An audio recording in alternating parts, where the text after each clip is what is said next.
আমি কবিরাজ মোহাম্মদ রফিকুল ইসলাম রানা। আমার অবস্থান চেম্বার বগুড়া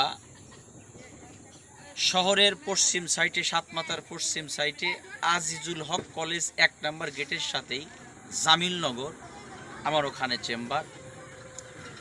যারা বলেন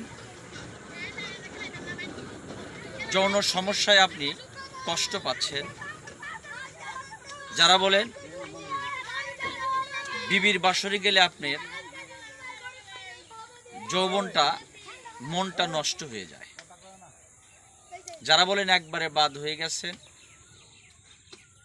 হালাল বিবির বাসরে যাওয়ার পরে বিবি আপনাকে লজ্জা দেয়, মুখ কালা করে থাকে, সেই বন্ধুদেরকে আমি বলবো, যারা বলেন একবারে বাদ হয়ে গেছেন, বিবি আপনাকে বলে তুমি পারো না, তুমি বাদ হয়ে গেছো, তুমি কাপুরুষ হয়ে গেছো, যদি আপনাদের এই সমস্যা হয়েই থাকে, দেরি না করে আপনারা আমার সাথে যোগাযোগ করুন। আমার মোবাইল নাম্বার 01725642017, এটা আমার নাম্বার। এই নাম্বারে আপনারা কলে কথা বলতে পারেন, হোয়াটসঅ্যাপ মেসেঞ্জারে কথা বলতে পারেন। আর যাদের এই সমস্যা রয়েছে, এখনও আল্লাহর দেওয়া নিয়ামতের গাছগাছরা দ্বারা চিকিৎসা রয়েছে, আপনারা সঠিক চিকিৎসা গ্রহণ করুন, আল্লাহর রহমতে এই সমস্যা আপনাদের সমাধান হয়ে যাবে। তাই সকলের সুস্বাস্থ্য কামনা করে আমি আমার ভিডিওটি এখানে শেষ করছি। আল্লাহ হাফেজ।